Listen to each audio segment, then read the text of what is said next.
ප්‍රධාන ආරාධිත අමුත්තාවන සම්මානිත මහාචාර්ය නාරද වර්ණකුරසූරිය මැතිතුමනි ඔබතුමාද ගෞරවයෙන් පිළිගන්නවා. பிரதம விருந்தினராக வருகை தந்துள்ள தகைசார் ஓய்வு நிலை பேராசிரியர் நாரத வர்ணசூரிய அவர்களையும் அன்போடு வரவேற்கின்றோம். ජාතික අධ්‍යාපන ආයතනයේ වර්තමාන අධ්‍යක්ෂ ජෙනරාල් මූලාසන මහාචාර්ය මංජුලා විභාෂණී විධාන පතිරණ මැතිතුමිය ගෞරවයෙන් පිළිගන්නවා. தேசிய கல்வி நிர்வாகத்தின் பணிப்பாளர் நாயகம் இருக்கை பேராசிரியர் மஞ்சுளா வித்தான பத்திரன அவர்களையும் அன்போடு வரவேற்கின்றோம். අපගේ ආරාධනයෙන් පැමිණි ආරාධිත දේශක ගණිතය පිළිබඳ මහාචාර්ය යාපනයේ විශ්වවිද්‍යාලයේ උපකුලපති මහාචාර්ය එස් ශ්‍රී සද්ගුණ රාජා මැතිතුමා ගෞරවයෙන් පිළිගන්නවා. ඒ වගේම එම මහත්මියද මේ අවස්ථාවේ ගෞරවයෙන් පිළිගන්නවා. இன்றைய நினைவு பேருரையாளர் யாழ்ப்பாண பல்கலைக்கழகத்தின் துணைவேந்தர் பேராசிரியர் எஸ் ஸ்ரீ சத்குணராஜா அவர்களையும் அவர் தம் பாரியார் அவர்களையும் அன்போடு வரவேற்கின்றோம். ජාතික අධ්‍යාපන ආයතනයේ ආයතන සභාව නියෝජනය කරමින් පැමිණි මහාචාර්ය ආචාර්යවරුන් සියලු දෙනාත් ජාතික අධ්‍යාපන ආයතනයේ ශාස්ත්‍රීය කටයුතු මණ්ඩලයේ නියෝජනය කරමින් පැමිණි සියලුම නියෝජිත මහත්මීන් සියලු දෙනාත් ගෞරවයෙන් පිළිගන්නවා. தேசிய கல்வி நிர்வாகத்தின் பேரவை மற்றும் கல்விசார் அலுவல்கள் சபையின் சார்பிலே வருகை தந்துள்ள அனைத்து கல்விமான்களையும் අன்பෝடு வரவேற்கின்றோம்.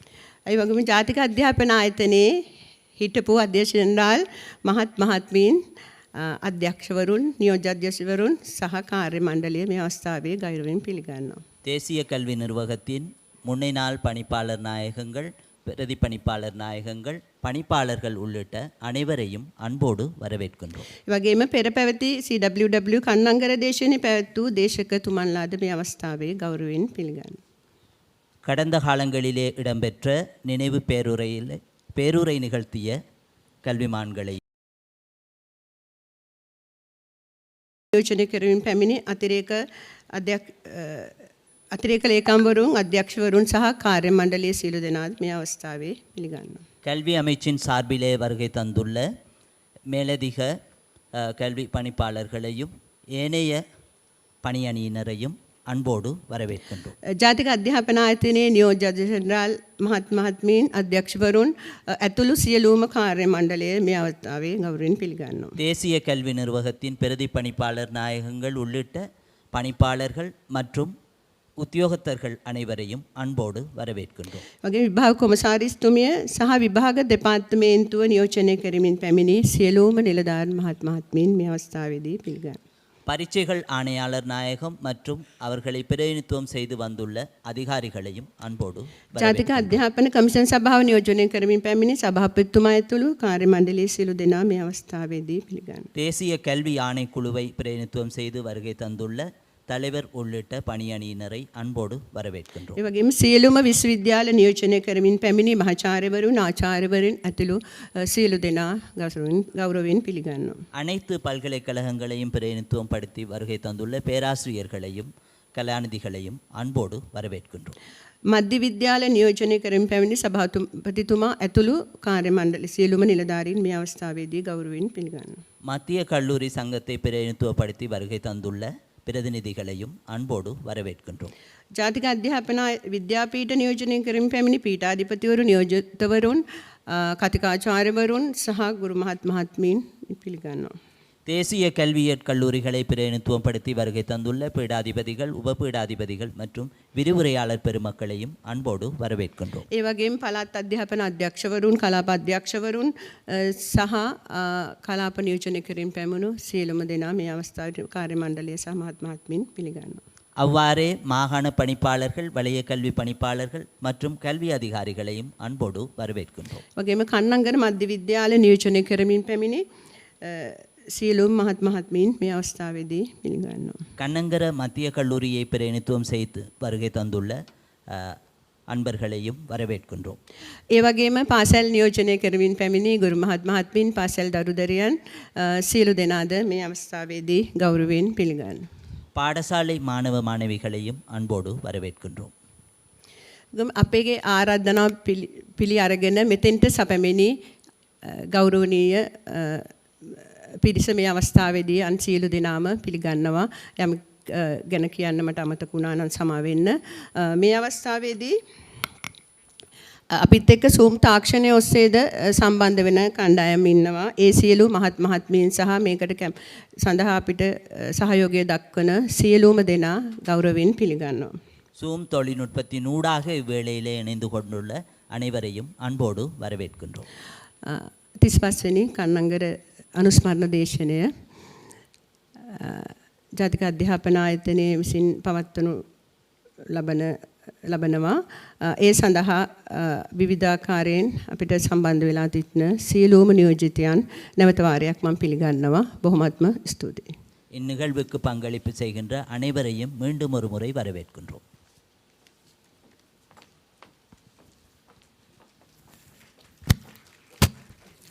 වාර්ෂිකව මෙම කන්නංගර සමරු දේශනය පවත්වනු ලබන්නේ එය සංවිධානය කරනු ලබන්නේ ජාතික අධ්‍යාපන ආයතනයේ පර්යේෂණ හා සංවර්ධන දෙපාර්තමේන්තුවයි. එම දෙපාර්තමේන්තුව භාරව තිබෙන පීඨය තමයි පර්යේෂණ සැලසුම් සහ සංවර්ධන පීඨය. එම පීඨයේ නියෝජ්‍ය අධ්‍යක්ෂ ජෙනරාල් තුමියට රංජනී ධනවර්ධන මහත්මියට අප ගෞරවය පුද කරනවා මේ අවස්ථාවේදී. මේ උත්සව අවස්ථාවට පැමිණි සියලු දෙනා පිළිගැනීම වෙනුවෙන්.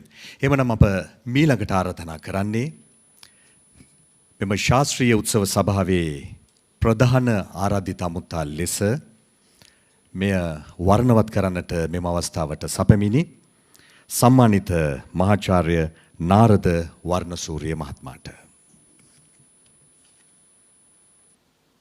அதனைத் தொடர்ந்து இன்றைய நிகழ்ச்சியின் பிரதம அதிதி தகைசார் ஓய்வு நிலை பேராசிரியர் நாரத வர்ணசூரிய அவர்களை அன்போடு அழைக்கின்றோம். Ladies and gentlemen, it's now my great pleasure to invite Emeritus Professor Narada Varnasuriya to deliver the opening remarks. Over to you, sir. Venerable member of the Mahasangha and any other religious dignitaries if present, Professor Manjula Vidyanapatiran, Director General of the NIE, Professor Sri Satkunaraja, Vice Chancellor of the University of Jaffna and today's orator, other members of the head table, former Director Generals of the NIE who are present here, senior officials from the Ministry of Health and the NIE, ladies and gentlemen. It's a real honor and a pleasure for me to be invited here as chief guest today, a retired academic. You know, conventionally on occasions like this, it's senior politicians or senior administrators that are invited. I think the NIE has broken from the usual trend today by inviting me as chief guest. I consider it a real pleasure. Especially, I would like to thank Professor Manjula, whom I know quite well, educationist in her own right, and who has just recently taken over the post of Director General here, and the Research and Development Department with which I have had a close contact over the last 10 years. In fact, my contact with the NIE is from 2004, from the time, and I have been both in the academic board and the council, and it was a real pleasure working with the team at the NIE during this period. So I think, and it really gives me a great pleasure to be chief guest today, especially because of the orator. As a former orator and a former vice chancellor, especially of the University of Jaffna, it's a pleasure to hear him today on the topic, his chosen topic. I will not, okay, because this is really important because I think our country is at a fairly critical or a stage in our development, and especially in respect of what I call national reconciliation. You know, we had the opportunity for national reconciliation quite for some time, but that had not been really fully utilized. I must confess, I did my little bit for that because I was the president of the Sri Lanka Medical Association in 2009, and when we had to have the annual conference of the, the sessions of the SLMA, for the first time in the history of the SLMA, I decided that we will shift it to Jaffna. And we had the sessions in Jaffna in the public library auditorium, which had been just renovated after the war. So unfortunately, that move towards reconciliation, which was very well reciprocated at that time, did not get consolidated in our country. And I think it is high time that we all, professionals, academics, educationists, take this very seriously and in all our work consolidate.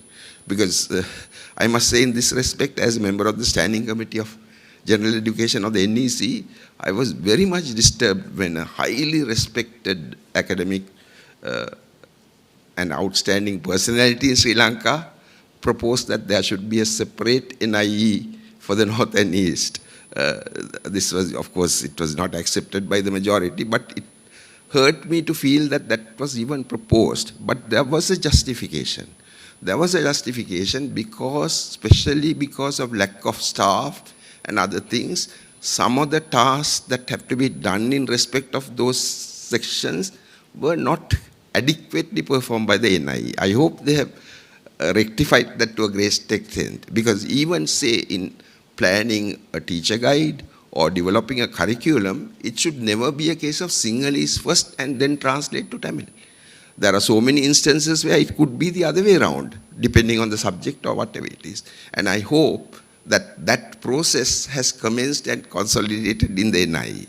That's one aspect I would like to say, especially on this occasion. Secondly, I think it's redundant for me to talk about Dr. C.W.W. Kannangara. I've already spoken about him as an orator. There is so much to be said, but again I would like to say something. There is no question that his legacy is as relevant today as when it was proposed by him then. But unfortunately, his legacy has to be interpreted correctly. For example, I'm being very specific. It should not be interpreted, especially in the sphere of higher education, as excluding a role for the private sector completely in higher education. I said that clearly in my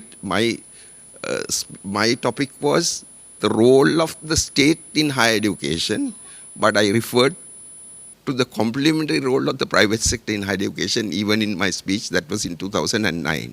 So his legacy is very relevant. I think most of us are here in these kinds of positions because of what he endowed us with, our country. But his legacy must be interpreted correctly and not mischievously or wrongly. His legacy is really for the benefit of our country. And then I think, I don't want to make a long speech. The other thing I need to reform to now, we are at a critical juncture in the field of education because for whatever it is worth, educational reforms are being launched by the present government. Now, as a member of certain task force for education, in fact, specifically the one led by our former Director General, Dr. Upali Sedara, and as a member of the standing committees of general and higher education in the NEC and in various other fora, I also have been involved very much in reforming education.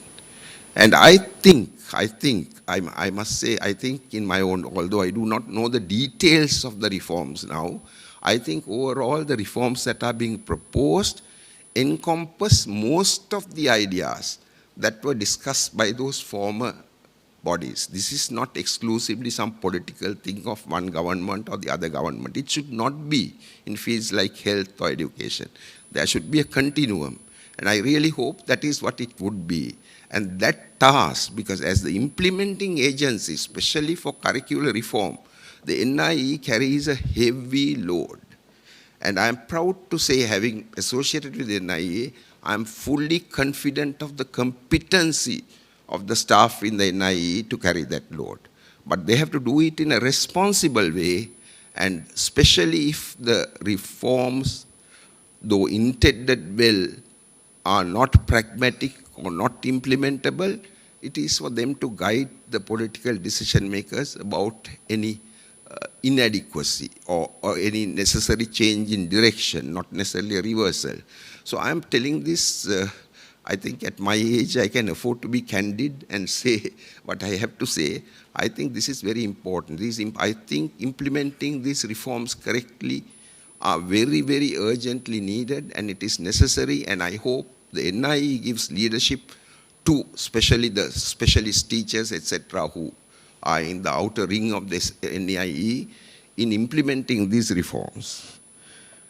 I think that's all I need to say here, right? Thank you very much once again for having invited me, and I look forward to the oration by Professor Sri Satgunaraja.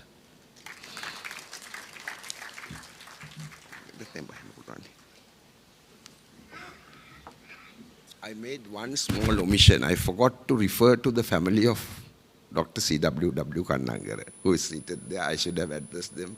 My apologies. And I think your continued presence on this occasion. I have come for virtually every oration since I gave the oration when I am here of this particular oration, and I have seen family members there. I'm sorry I forgot to refer to you.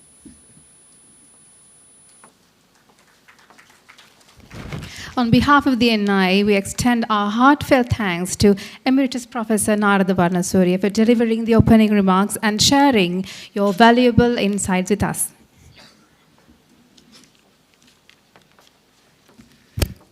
සම්මානිත මහාචාර්ය නාරද වර්ණසූරිය මැතිතුමාට අපගේ ගෞරවය මේ මොහොතේදී පිරිනමනවා. එහෙමනම් අපි දැන් සූදානම් වන්නේ මේ වර්ෂයේ පවත්වන මේ කන්නංගර අනුස්මරණ දේශනයේ මුඛ්‍ය කාරණයට යොමු වෙන්නට. ඒ කියන්නේ දේශනය ශ්‍රවණය කරන්න දැන් අපට කාලය ලැබෙනවා. එහෙමනම් අප දැන් සූදානම් වන්නේ 35 වන කන්නංගර අනුස්මරණ දේශනයේ පවත්වන දේශකතුමාන් හඳුන්වා දීම සහ දේශනයට ආරාධනා කිරීමට ජාතික අධ්‍යාපන ආයතනයේ අධ්‍යක්ෂ ජෙනරාල් තුමියට අපි ගෞරවයෙන් ආරාධනා කරනවා මූලස්සන මහාචාර්ය මංජුලා විතානපතිරණ මැතිණියට.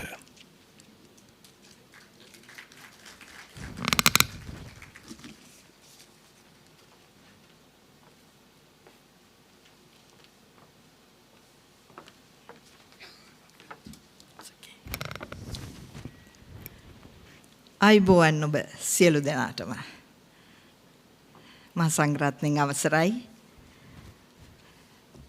අපගේ ආරාධනය පරිදි ආපු අපගේ ප්‍රධාන අමුතා සම්මානිත මහාචාර්ය නාරද වර්ණසූරිය මහත්මයා අපගේ දේශකයන්න් අද දිනයේ මහාචාර්යතුමන් එස් සත්ගුණරාජා ශ්‍රී සත්ගුණරාජා I'm පොඩ්ඩක් nostalgic පොඩ්ඩක් sentiments පොඩ්ඩක් nervous ඇයි කියලා හිතන්න පුළුවන්ද සාමාන්‍යයෙන් මට stage fright නැති කෙනෙක්නේ ඔබ සියලු දෙනාම නැවත පිළිගන්නවා මම reason එක කියන්න DDGs of NIE directors former DJs Commissioner General of Exams NEC Chair and Vice Chair, Kannangara family,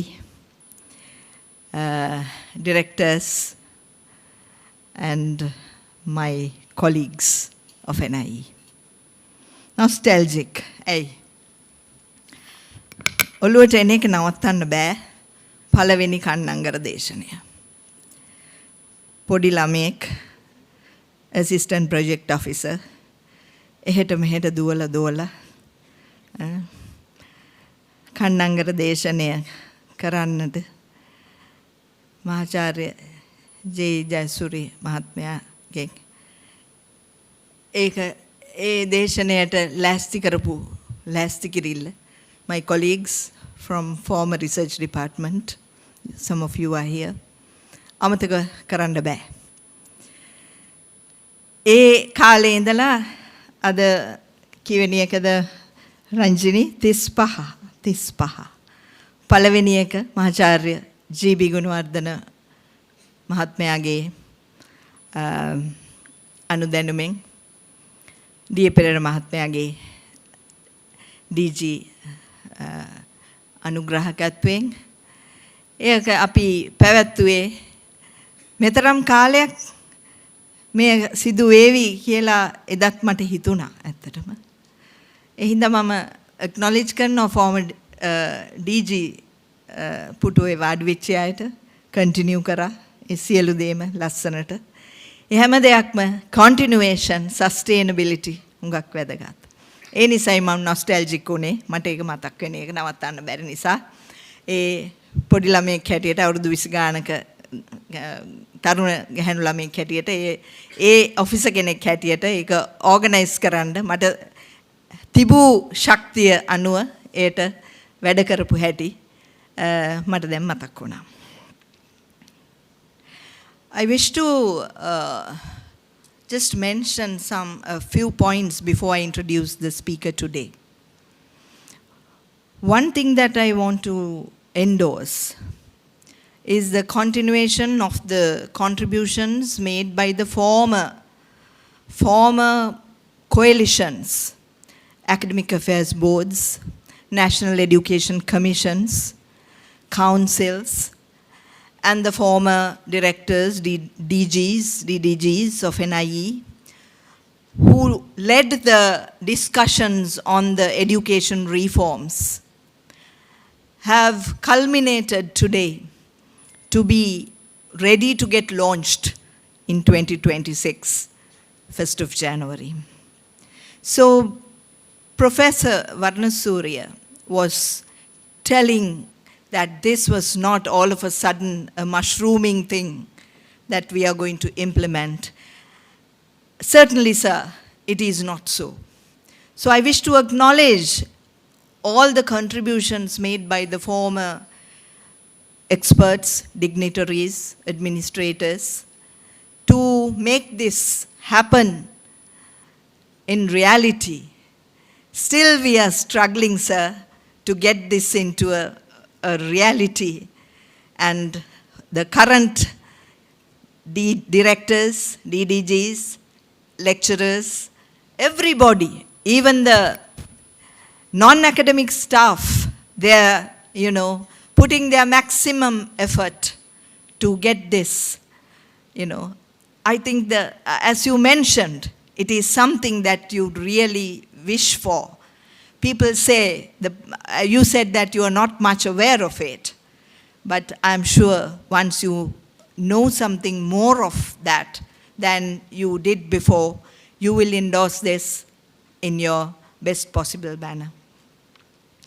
So, sir, I wish to say NIE would act responsibly, and NIE would take the responsibility for the curriculum reform and teacher capacity development, for which we are doing our best at this moment, and with the support from the examination department, National Education Commission, the Academic Affairs Board, the Council, and publications, everybody, we make a collective effort.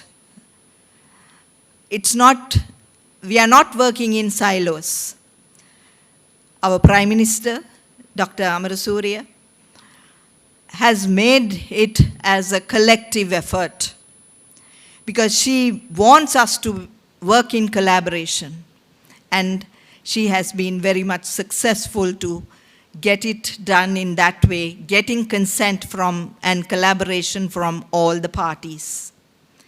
So I wish to say that NIE is working responsibly at it, and I need your well-wishes, all of yours actually, right? And for us to work on with all the energy that we have. As you said, NIE is very much capable, and you also must be aware that NIE is functioning with maybe not even with 1/3 of its capacity at the moment. We don't have staff, but we are not, we are not lagging behind.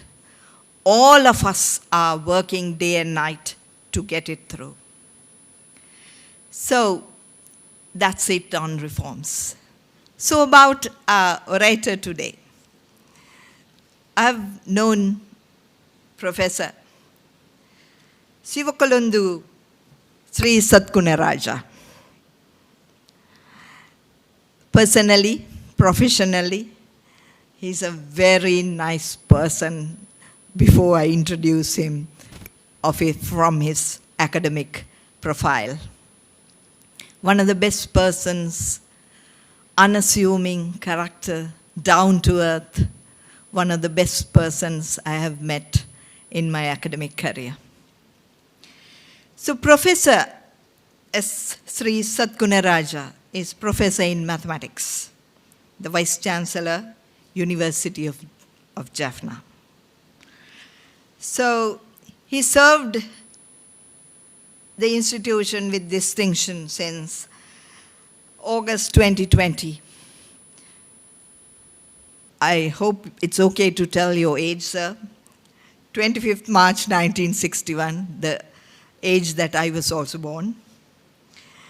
And he was in the region of Jaffna Peninsula, and his education began in Udupi American Mission College, and later continued at Hartley College, Point Pedro. At Hartley, he came under the formative influence of eminent mathematician, Mr. Subramaniam Ratanasabhapati, whose holistic mentorship not only sharpened his intellectual formation, but also instilled in him the scholarly rigor and vision and balance of character that later distinguished his career as a mathematician of repute and a well-rounded academic leader. See the value of mentorship. I think it's a lesson for all of us. Professor Sri Sadgunaraja's association with the University of Jaffna spans over 4 decades, during which he has distinguished himself as a mathematician and contributed significantly to teaching, research, quality assurance, and the overall institutional development of the university. His journey with the University of Jaffna began as an undergraduate in the late 1970s. Immediately after graduation, he joined the staff as a young lecturer and has since served without interruption, rising through the ranks to become professor in mathematics. Along the way, he provided key leadership as Dean of the Faculty of Science, the pioneer Dean of the newly established Faculty of Technology, and the founding director of the Internal Quality Assurance Unit before assuming the office of Vice Chancellor.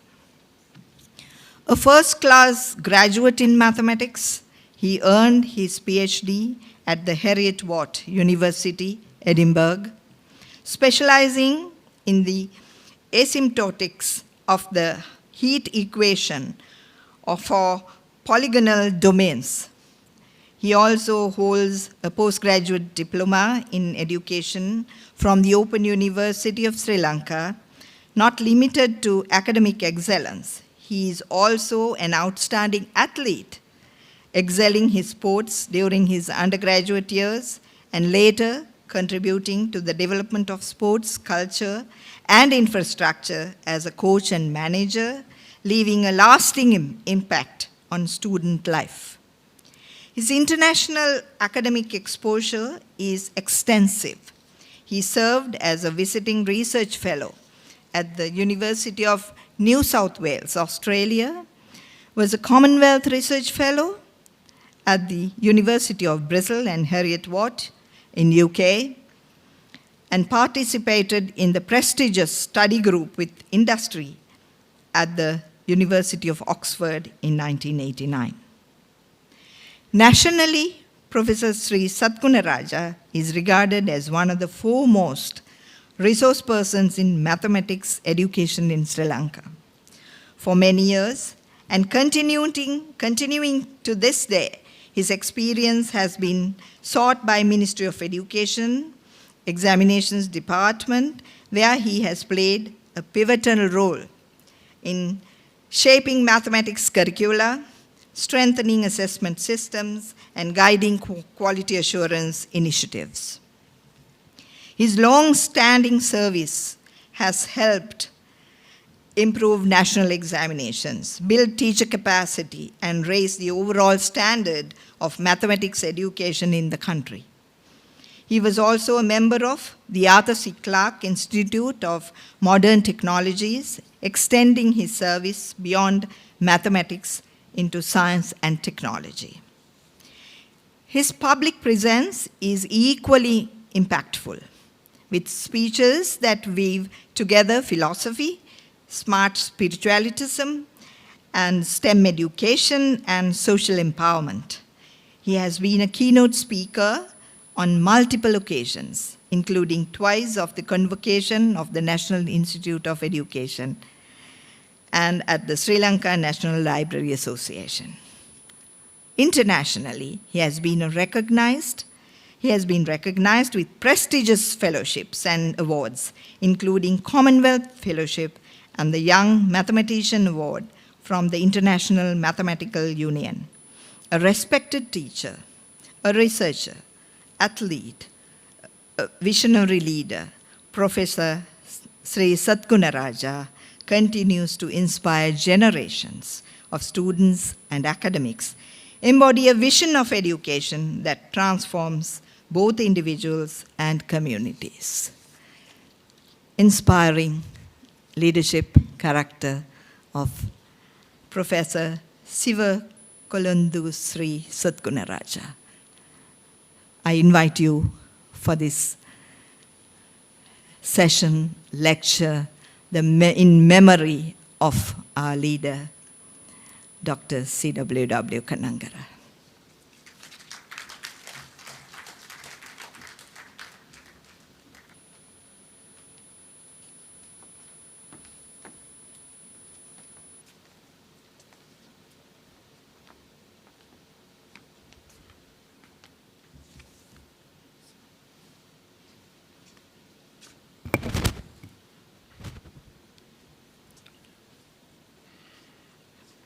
Thank you, Madam Director General Professor Manjula Bidhanapatrana, for your nice introduction. First, let me pay respectful obeisance to the Venerable monk. The chief guest, Professor Narada Varnasurya, a man who led the medical education of this country for a long time. Still, he continued to serve. It's a great pleasure to be with you, sir, today in the occasion. And the Director General, of course, Professor Manjula Bidhanapatrana, was our keynote speaker once upon a couple of years ago in the University of Jaffna in the conference hosted by the Department of Education, where I met her first. Since that time, we have been liaising on a number of occasions. And today, our greetings and best wishes to her for leading the apex institution of this country in the education and curricula. The members of the Kannangara's family, academic affairs board members, council members, former speakers of the Kannangara lectures, additional secretaries of and the directors of the Ministry of Education, Deputy Director Generals of NIE, directors of NIE, our respected NEC chairman, former chairman, and also our Commissioner of Exams and fellow Deputy Directors of the Examination Department, Provincial Directors of Education, Presidents of National Colleges of Education, and Generals and Directors of NAE, especially Madam Mathematician Dr. Gunasagara, Madam, special welcome. And also our mentor and a colleague, Dr. Shelton Pereira, and other colleagues, Jayakodi and Tilagaratna, and my friends. Good afternoon to you all, and also I am very pleased in meeting you in this famous memorial lecture. So it is with a deep respect and academic humility that I begin this 35th Dr. Kannangara Memorial Lecture, an enriching intellectual tradition hosted by Department of Research and Development and National National Institute of Education is led by Dr. Prabhakaran now. Thank you for, again, inviting me. A premier institution dedicated to advancing a nation's educational vision through research, curriculum development, teacher education, and educational policy. Dr. Christopher William Vijayakorn Kannangara, whose visionary reforms redefine learning as a public right in this country.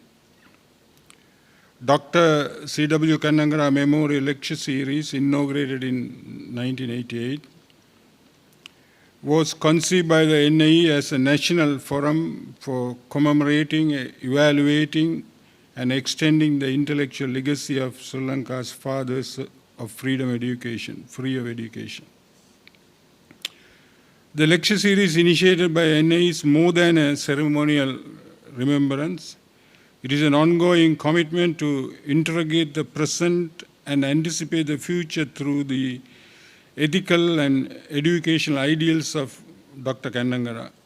Each year, the series becomes a moment of national reflection, a space where transformative ideas meet historical memory, and where the enduring question is not simply how far we have come, but how closely we have held the spirit of his vision. As an island, as I stand to deliver the 35th memorial lecture, I do so not only in tribute to the national hero, but in acknowledgement of the NIE's noble stewardship of this commemorative platform. For 35 years, this institute has curated and carried forward a legacy of educational thoughtfulness, social responsibility, and epistemic equality. In doing so, it has helped sustain conversation on how education can remain both liberative and transformative, not just in Sri Lanka, but across a rapidly evolving global context. As we gather today to reflect on the theme, panoramic perspective of the knowledge explosion, we continue that journey. We ask how unprecedented knowledge explosion of our era intersect with and potentially transform the foundational values championed by C.W. Kannangara, that is equity, accessibility, integrity, and empowerment. We ask not only how knowledge grows, but for whom it grows and towards what end. Dr. C.W. Kannangara lit the fire in the soul of Sri Lanka. This memorial lecture series ensures that we continue to warm our present and illuminate our future by the same enduring flame.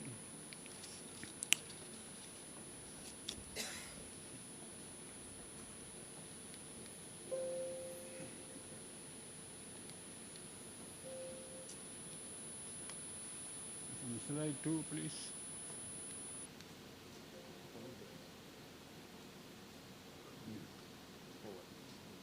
This one.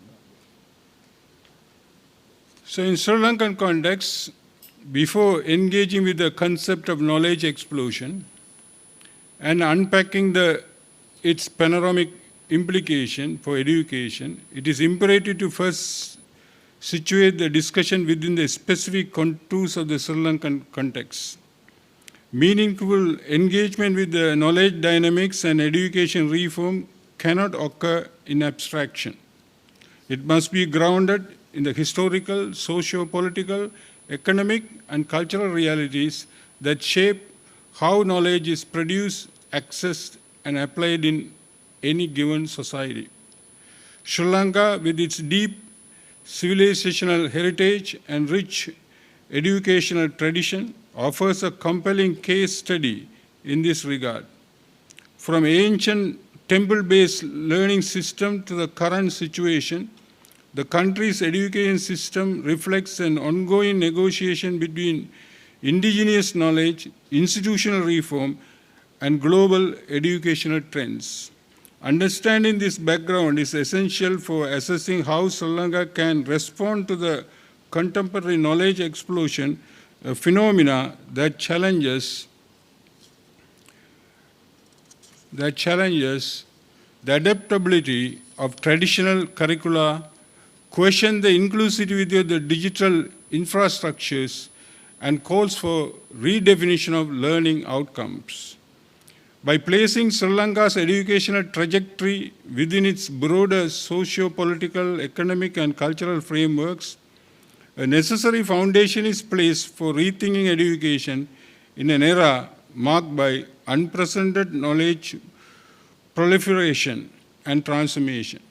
It allows to explore how nations shaped by both ancient epistemic tradition and modern development imperatives might chart a path towards educational models that are innovative, equitable, and globally attuned, while remaining contextually grounded.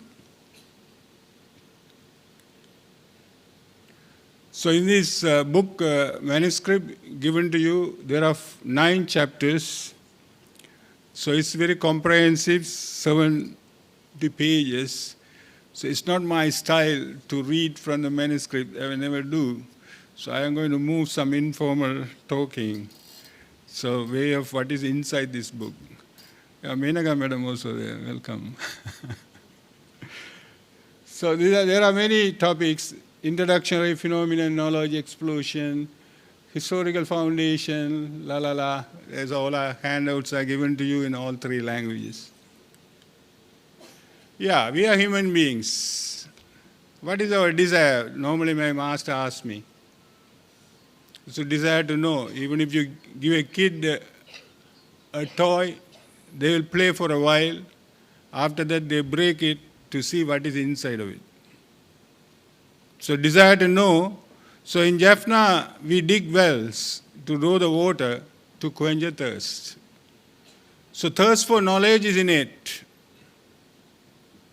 unprecedented, lifelong. It's never get extinguished by doing degrees, PhDs, and running some shows. So thirst for knowledge is innate, among is there. So whatever you are looking for within you, somebody says. Because our body itself as a human being is a miniature of the universe. All the technologies are embedded in our body. Whatever technology, best circulation system, best air conditioning system. When I was in Edinburgh, a freezing temperature, but body maintained 98.4. System working. Somewhere I was there, Shanti madam also there, thank you. They are very hot, sweating to maintain the temperature. Top pumping system that inaugurated, our medicine professor is here. When I was born, it started working. Till death is working, the pump. This pump is not no motors, but the human being, whatever the motion regulated in the human being's endeavor, there is a small motor operating. But our heart is pumping since the birth till the death.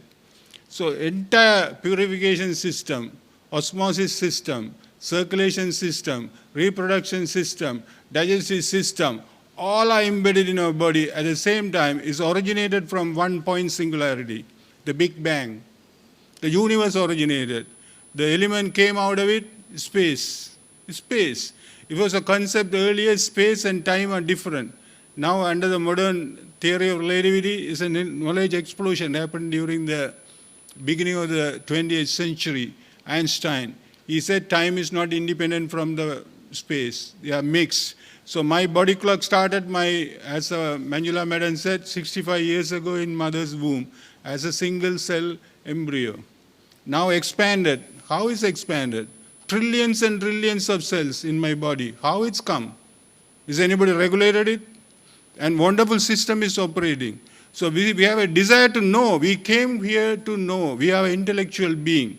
So that's what the only being, in the best of our knowledge, builds schools, builds universities, built so many courts, bars, hotels. I don't think even in the Puranas or even the spiritual literature, literature anybody built something like the human being built. We build cities. So we develop curriculum to know. Since our birth, we have been endeavoring to quench a thirst for knowledge. So that's what the knowledge thirst never extinguished by doing degrees and reading textbook. So it's a lifelong matter. Only the UN said lifelong matter. Even UN originated after the Second World War. But this matter is there with us. So knowledge cultivation, that is the thing we facilitate for the kids, because the age of school children are here. The first period of human life is called Brahmachari period of learning. Yes, period of learning. So period of learning, we facilitate them to cultivate the knowledge. Why do we need to cultivate the knowledge? Because knowledge brings empowerment. Some sort of power you get. Because educated people are respected. Even sadhus are respected. All educated people are respected, be empowered. Knowledge brings economic development, of course. We are enjoying good life. Knowledge brings employment. Knowledge brings happiness. Knowledge brings contentment. Knowledge brings clarity. And after all, the summum bonum of the knowledge brings character formation, discipline, determination, dedication, whatever the responsibility given to you, as long as you know the corrupted and non-corrupted people. There is a character formation. That country is in the crossroad, maybe due to this kind of problem. So character formation, even the notes of lesson, we write that, the first thing. What is the change of behavior you are expecting from this class? That is the ILOs. So character formation is basic, and this is what this knowledge center, NI, dedicated for. So knowledge cultivation, how? By the way, these pictures are created by AI. Yeah? I asked them to create, they created it. I didn't do.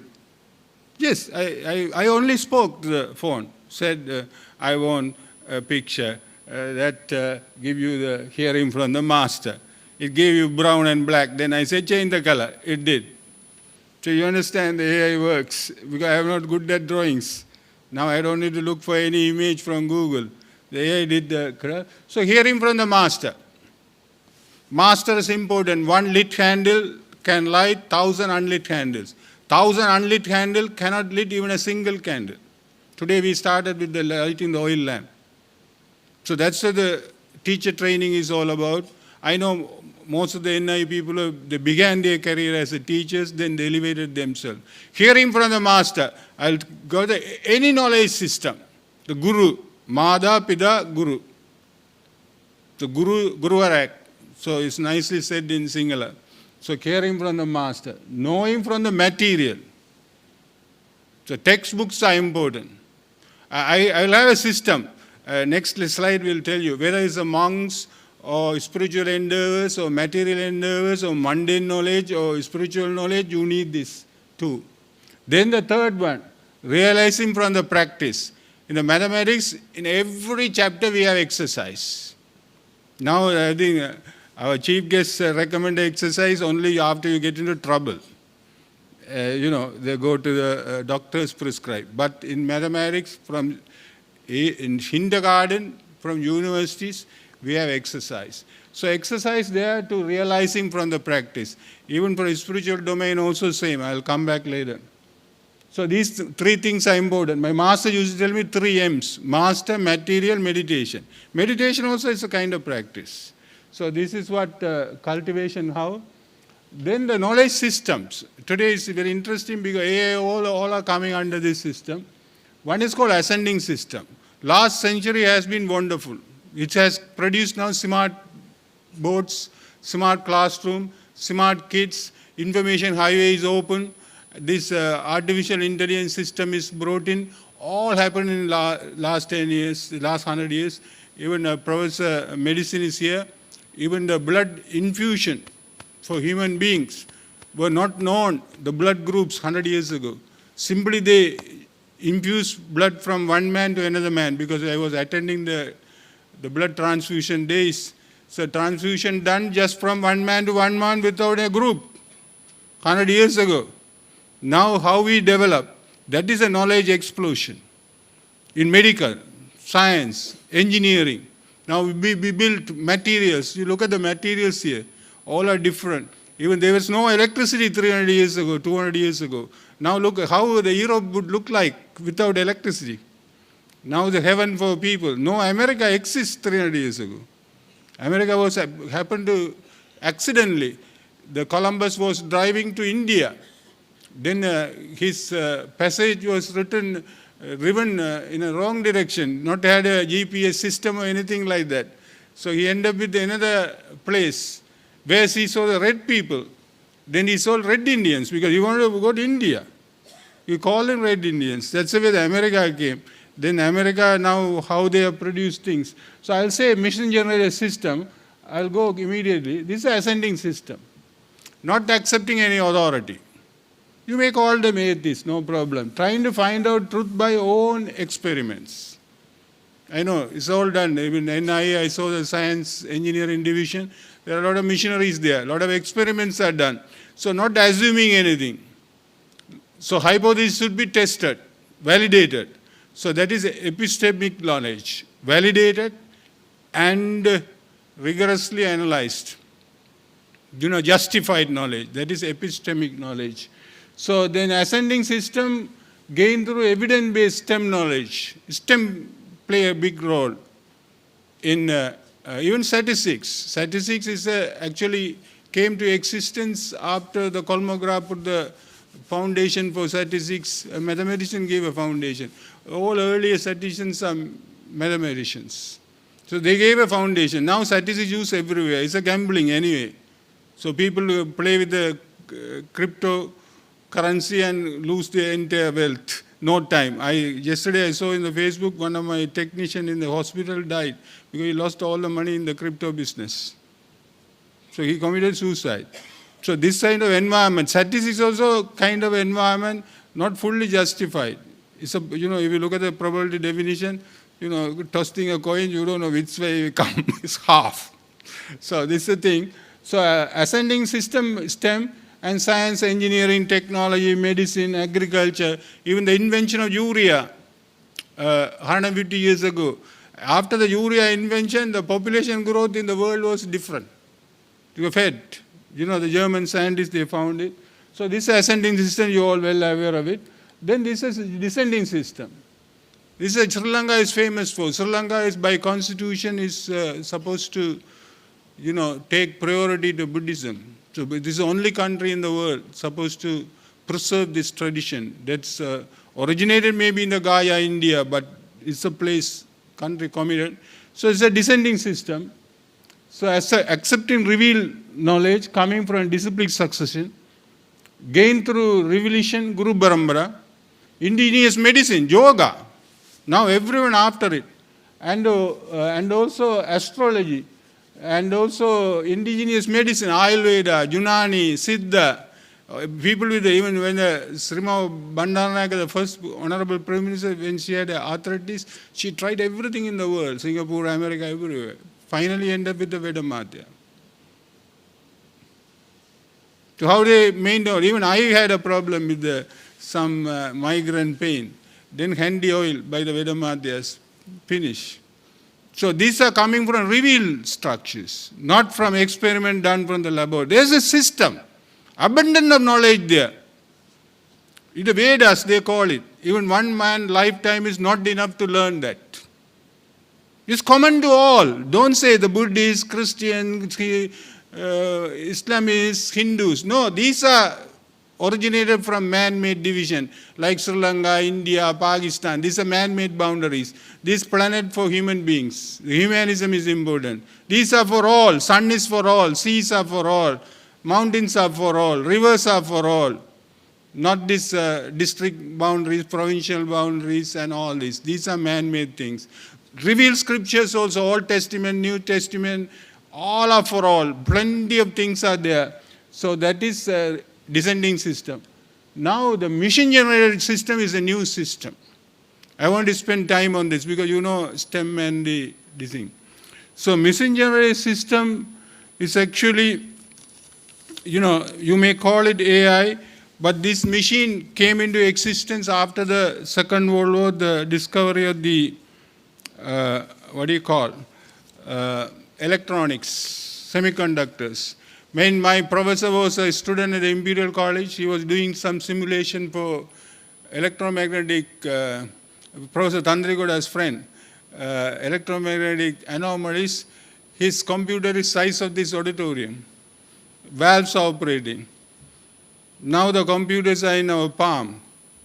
So it's an explosion. This only happened in the 60s, 70s was like that. When I was a student, only BBC micros are working. Now things are different. Even one mini computers are now operating our power from the desktop. Our laptops are more powerful than in the 80s mini computers. So machine-generated system is a computational framework, a platform where knowledge is acquired, represented, processed, and applied by machine through automated learning. So machine learning is an item now, I'll tell you, an inference from data without explicit human programming for every detail. So there is some algorithm working, but you don't do any more coding when you're handling it. It leverages algorithms such as machine learning, deep learning, and symbolic reasoning to generate insights and make decisions and solve problems by analyzing patterns and relationships within large data sets. So now a degree program, even it's not started in our university yet. The degree programs are called analytics, data science. Our children are going abroad and learning. I don't know when it's going to come to our universities. Because it's a different thing now. Analytics. Analytics means analysis we know. Analytics deal with the big data. So it's coming from all over the world. I tell you, it's a now present technology is called IoT, and this is a picture. AI and IoT. AI and IoT. IoT is Internet of Things. What is the best Internet of Things? What is Internet of Things means? Sensors. Let's pick data, drones are flying, go to certain areas and getting data. Satellites are rotating, getting data. Even our personal data is being taken up. So data are coming from all over the domain. And then some system processes it. It's automatically processed. So our brain is processing this.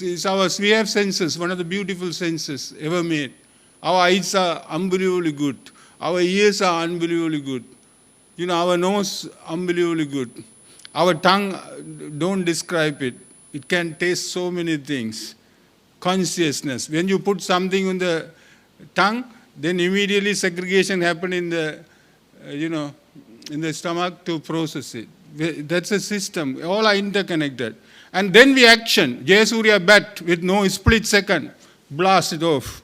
And Kalavitharana and Jayasuriya and Aravind brought the World Cup. So how do they operate? Psychomotor domain is working. So this is the best IoT system.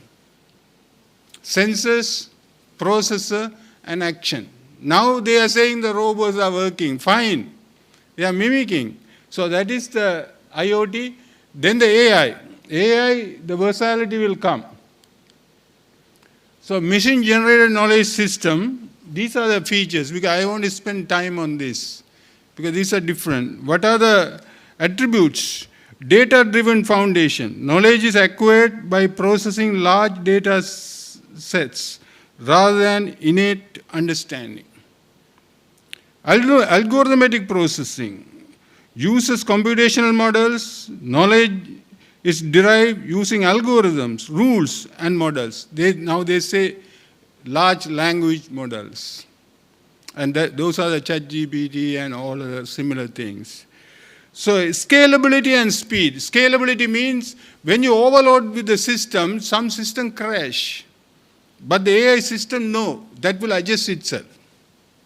That's a scalability. When you overload it, or when you give less work to do it, it will no problem. It will accommodate it.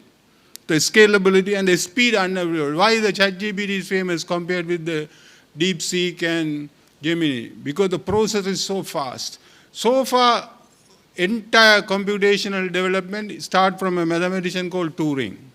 Same architecture operating, but the only development is processing, fast, speed, optimization, algorithms. But still the system is same. CPU, central processing unit, is the same idea. Only is condensing and the speed exploding because of the hardware. Adaptability and updating. Machine knowledge evolves over time as a new data comes in, enabling continuous learning and refinement. New patterns come, then it's recognized. And the machine learning happening. So algorithm will do. It's like amplifier. Amplifier, you know, I did in the physics. It goes, then the feedback signal come and it's get amplified. Like a PCR in the COVID-9. Just imagine knowledge explosion. COVID-9 came in the 2019 and 2020. But PCR invented in 2005. If PCR was not there, PCR testing machine was not there, then what would have been our status in the COVID-19 time? How could isolation and done? Testing and isolation is the big method. How could I have done? PCR only invented by not the university people. A German technician from a company, he developed that. The polycyclic reaction system, something like that, to multiply the microbes so that it could be detected. So this is a wonderful adaptability, automation of inference. AI system automatically draw conclusion and prediction from data without explicit human instruction from every decision. So it's automatically done. So pattern recognition and generalization. Ability to generalize from seen data to unseen examples, making prediction on classification on novel inputs. So the cancer, pathology, and all kind of things are now done by the consultant. So they, radiologist.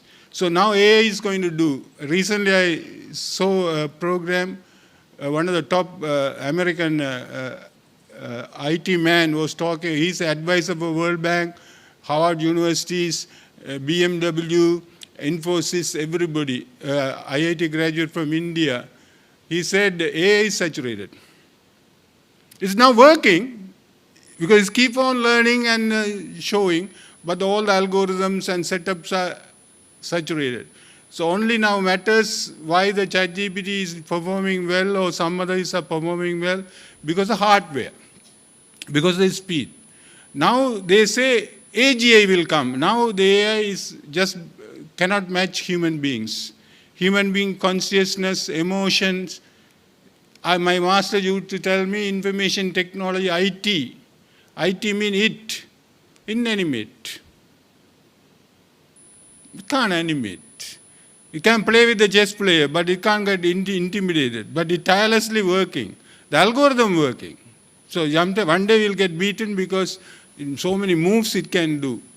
So this lack of understanding and consciousness is, despite the sophisticated outputs and system doesn't understand knowledge like human do. AI wouldn't do. AI saturated. I listened this talk. He's a top advisor. But now he said people are trying to do AGI. AGI means automated generic intelligence. So that they may say it may come close to human beings. AGI. Then they said, maybe for next generation, ASI, artificial superintelligence, they may surpass one day. It may go. It may go with the quantum computing, they say. For example, now the pathology for pattern recognition of some disease, especially the molecular biology-oriented disease, they say it takes months for the AI system to come up with a reasonable, good prediction. But they say the quantum computing they can do it in 5 minutes. So these are the anticipation. This is a knowledge explosion, I call it.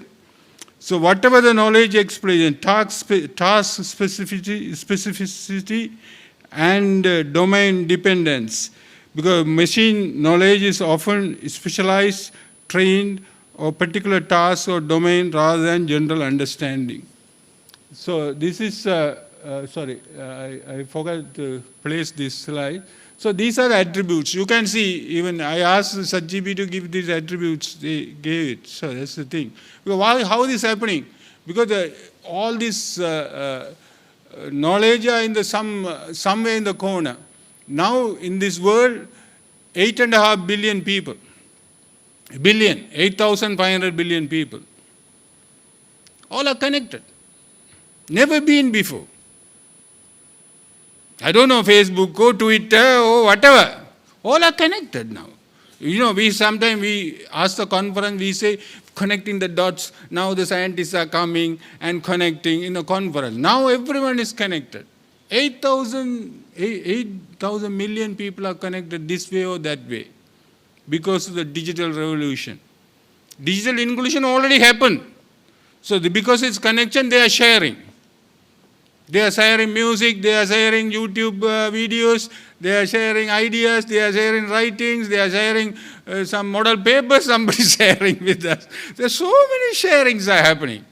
So this is most and wonderful, but the problem comes how to filter all this.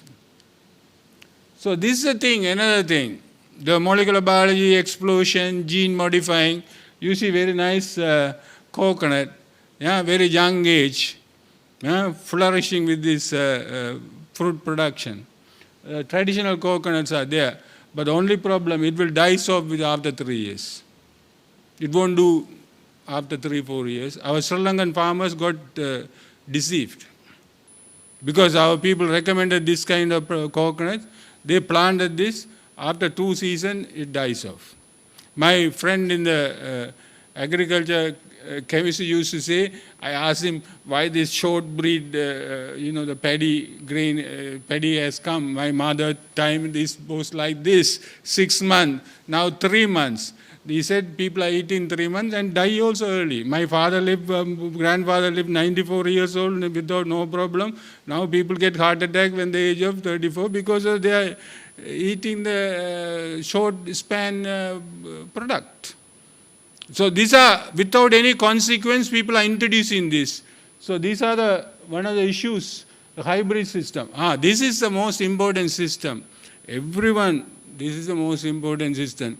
Whether retired, old season, our Narada sir, or myself, or young people. Natural intelligence system.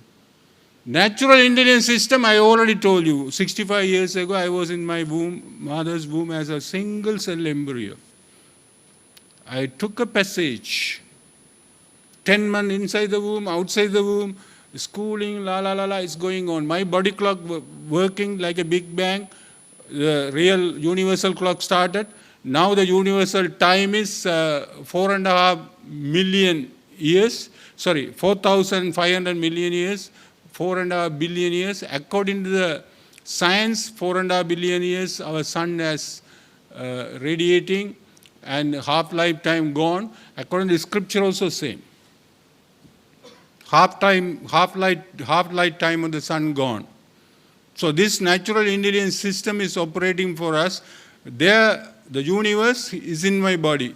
My biological clock working. So you see, I cannot hide my gray hair. It's happening. So these are all happening.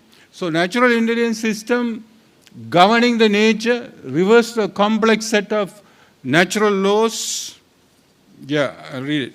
Natural laws, feedback mechanism, and organizing principle that control, regulate, sustain the behavior, harmony with the natural phenomena and ecosystem without direct human intervention. Okay, look at this planetary motion. Because I'm a mathematician, I was taught the mechanics. Mechanical revolution is the first revolution happened in the 17th century.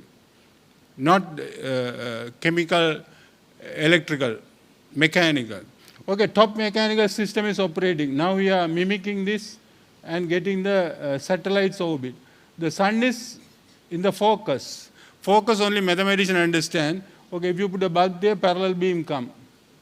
Then the earth goes around the sun in an ellipse, another mathematical object. That's what children, we should all study mathematics to understand the nature. Doctors not understand the nature.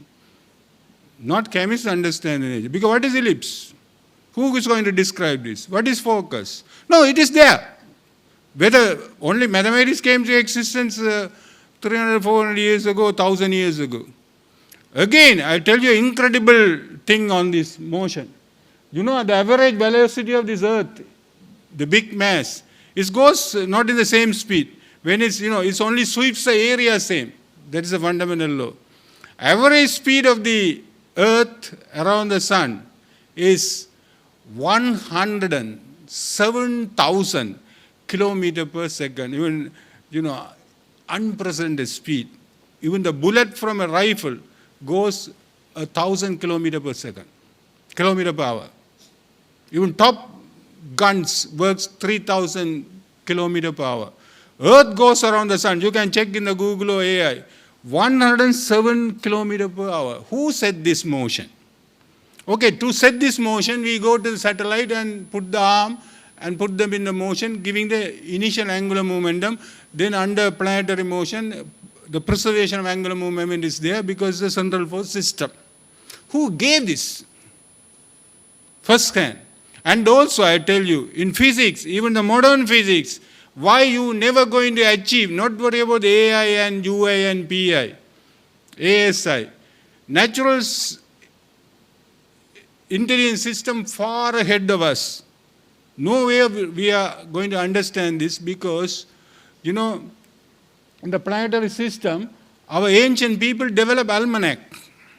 Almanac exactly says when the moon eclipse going to come, when the sun eclipse going to come, when the Kumbh Mela, 4 billion people goes to some riverside, when this Jupiter and, sun goes into some same zodiac. 4 people are going there, even Elon Musk went there. These are in the almanac, not by science laboratories. And also I tell you, in this planetary motion, simple mechanical model in the planetary motion, right? Earth goes around the sun. And I tell you in the physics, it's still an unsolved problem. If you solve it, then you can get $1 million. You go to MIT website, you can see this problem. Two-body problem is solved by physicists and mathematicians. We can predict the ellipse orbit from the evolution or theory of central force system. But 3-body problem, 4-body problem, not solved yet. But we can simulate now with the computers. So all the space exploration happening by the simulation. That's what the computer came to. Analytically, we can't solve. The moon, earth, sun problem cannot be solved. We can write down the equation, we can write down the Hamiltonian, we can write down everything, but no solution. So you understand? So natural intelligence system, I don't want to say brain and all other things. Even one of the basic mechanical system, our planet, a very cherished planet, how many lives, rivers, mountains and all there. And Sri Lanka is a Shrandip, Kumbera's land, one of the most beautiful place we have been put in.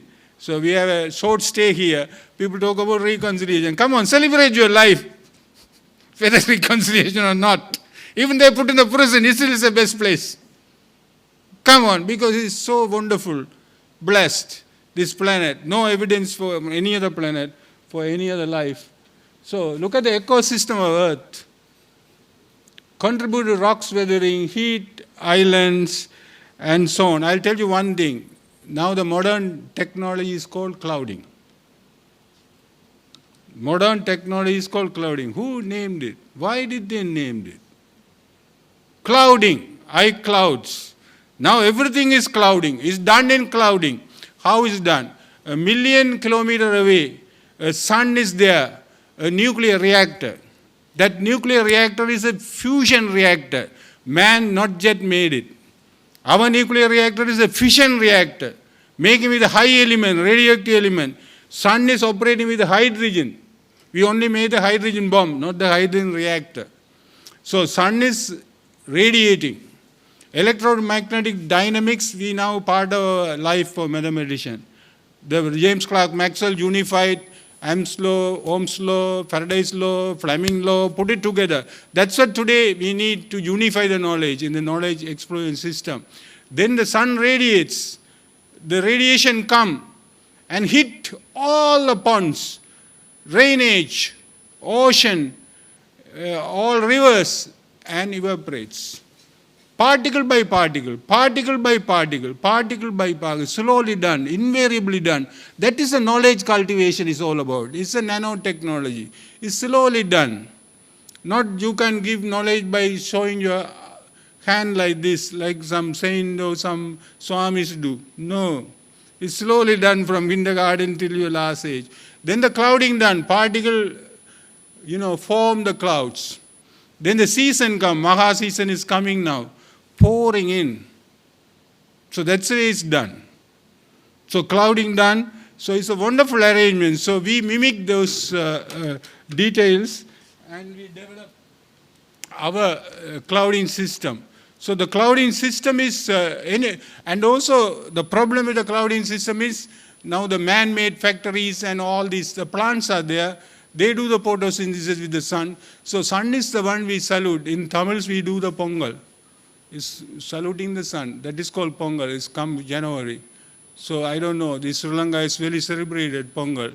So sun is our main energy resource.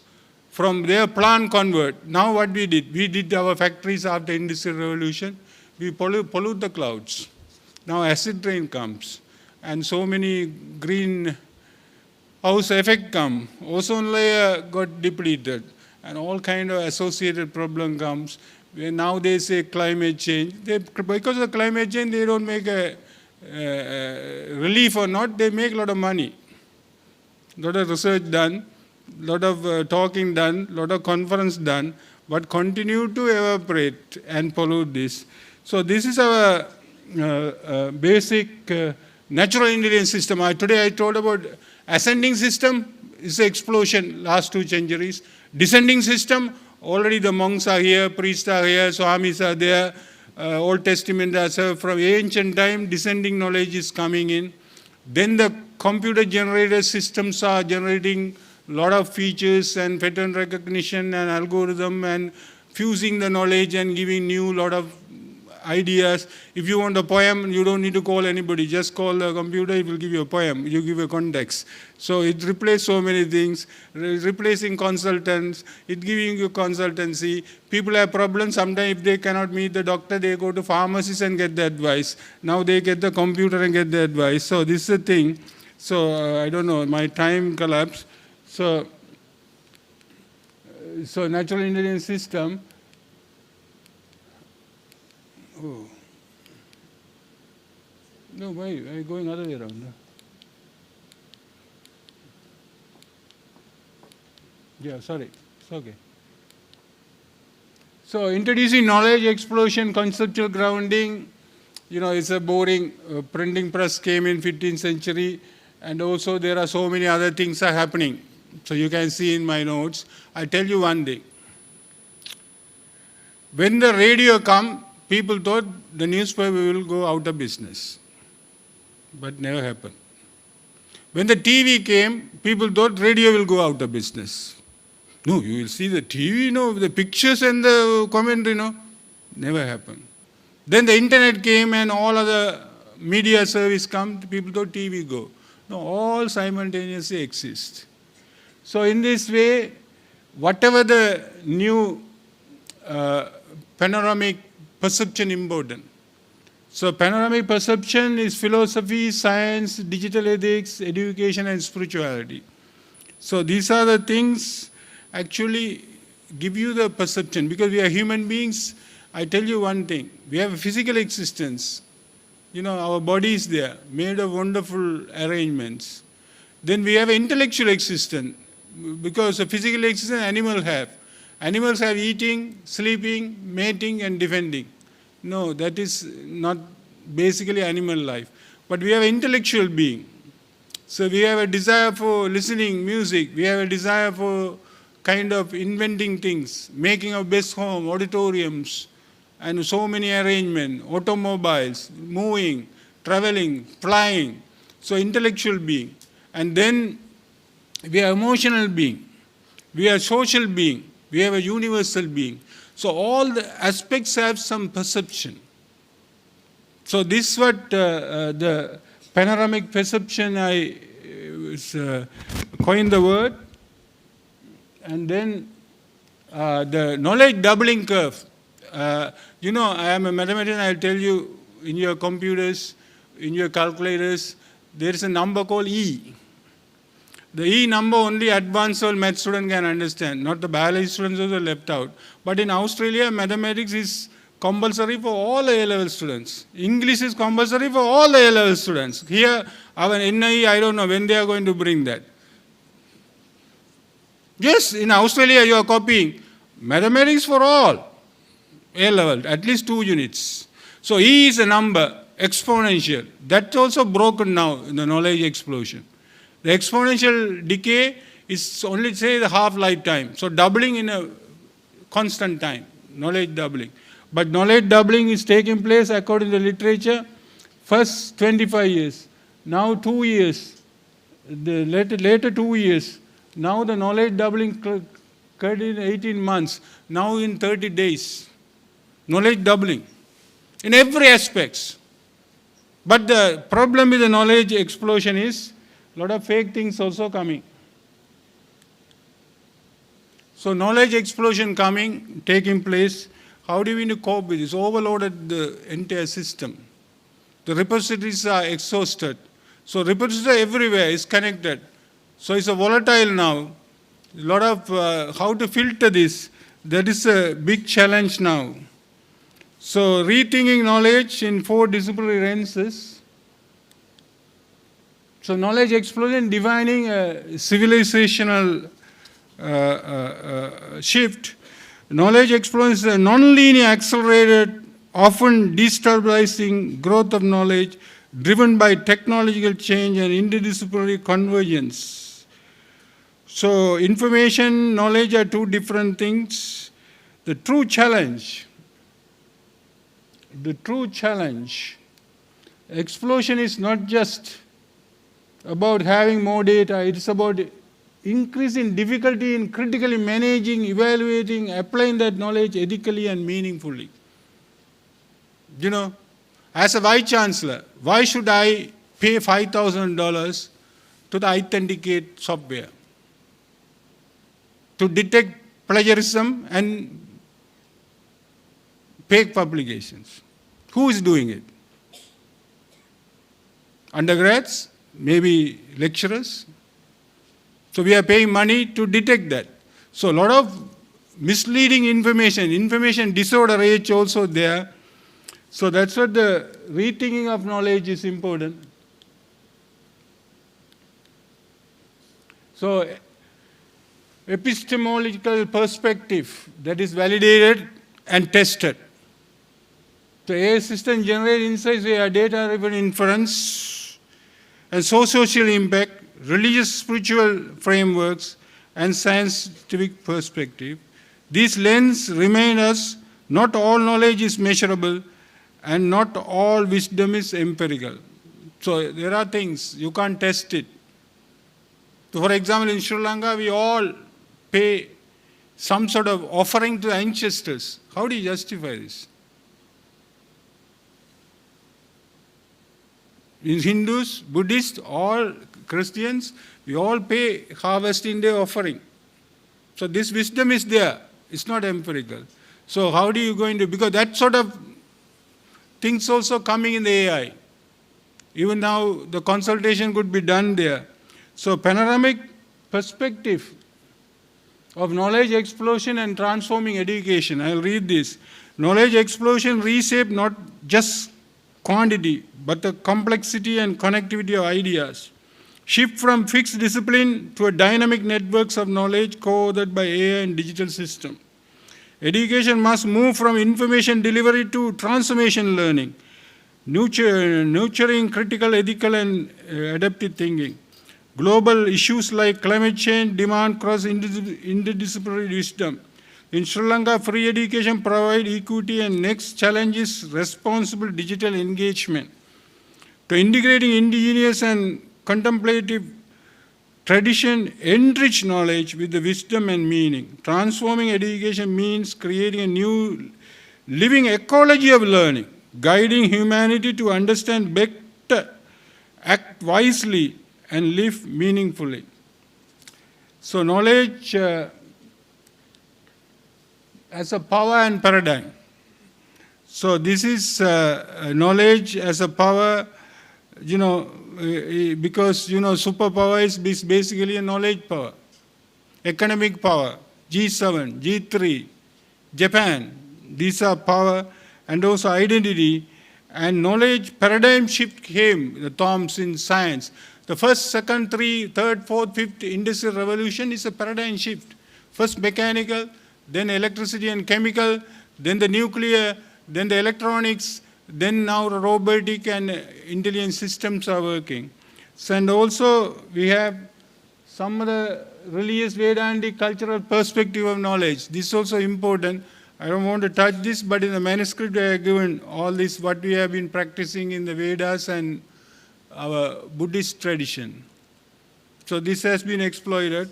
Then the ethical frontiers and epistemic governance.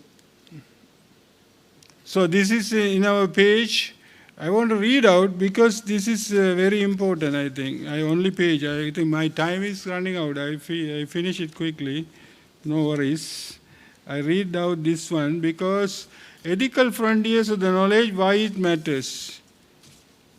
So in the current era of rapid epistemic expansion, it is increasingly recognized that knowledge is not neutral. Please. It is structured by system of power, access, and legitimacy. The ethical frontiers of knowledge today are shaped not only by the proliferation of data, digital tools, but deep moral and political implication of how knowledge is produced, governed, and applied. It has been observed that the knowledge inequality has entrenched disparities in knowledge access. The architecture of algorithm driven by system favors powerful institutions.